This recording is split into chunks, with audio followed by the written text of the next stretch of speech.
Have you ever stood on a beach and watched the ocean simply vanish? The water pulls back so far, revealing flopping fish and bare sand. But where did it go? And more importantly, what happens when that water comes rushing back?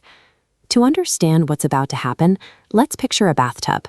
If you blow across the surface of the water, you create little ripples. That is how normal ocean waves work.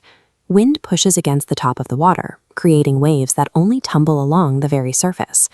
A tsunami begins when something pushes up from the very bottom of that tub. That upward shove shunts the entire volume of water from the floor to the surface. You are moving the whole column forward simultaneously. Because of this huge movement, you might hear people call them tidal waves. Scientists avoid that term because tsunamis have nothing to do with the moon or the tides. Instead, we use the Japanese word tsunami, which translates to harbor wave. Our planet's crust is actually broken into giant puzzle pieces called tectonic plates. These continental-scale plates constantly grind and press against each other deep beneath the ocean floor.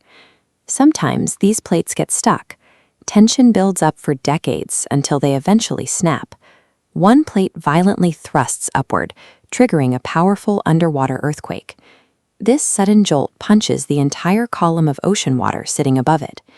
Earthquakes are the most common cause, but anything that displaces a colossal amount of water, like an underwater landslide or a volcanic eruption, can act as that same upward push. The result is a heavy pulse of energy.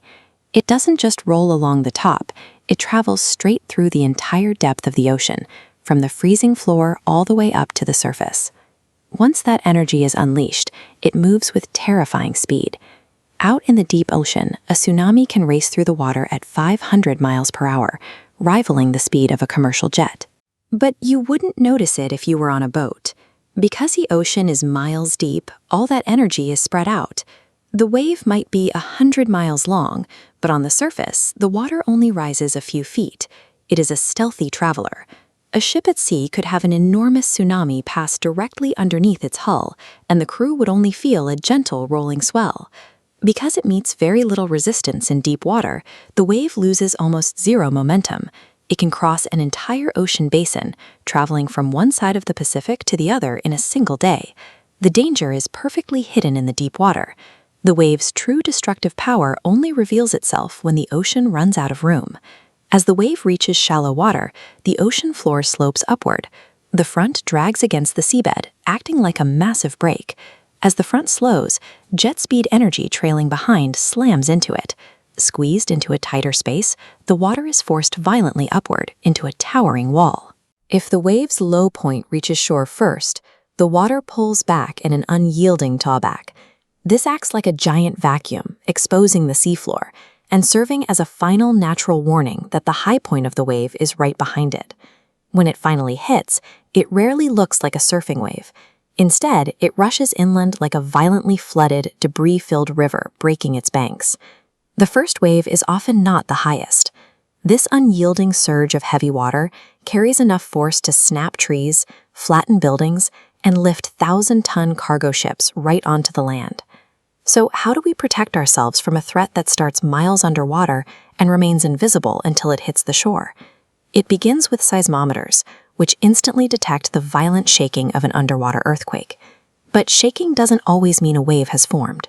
To be sure, scientists rely on specialized buoys and satellites that measure tiny changes in water pressure to confirm if a column of water has actually been displaced.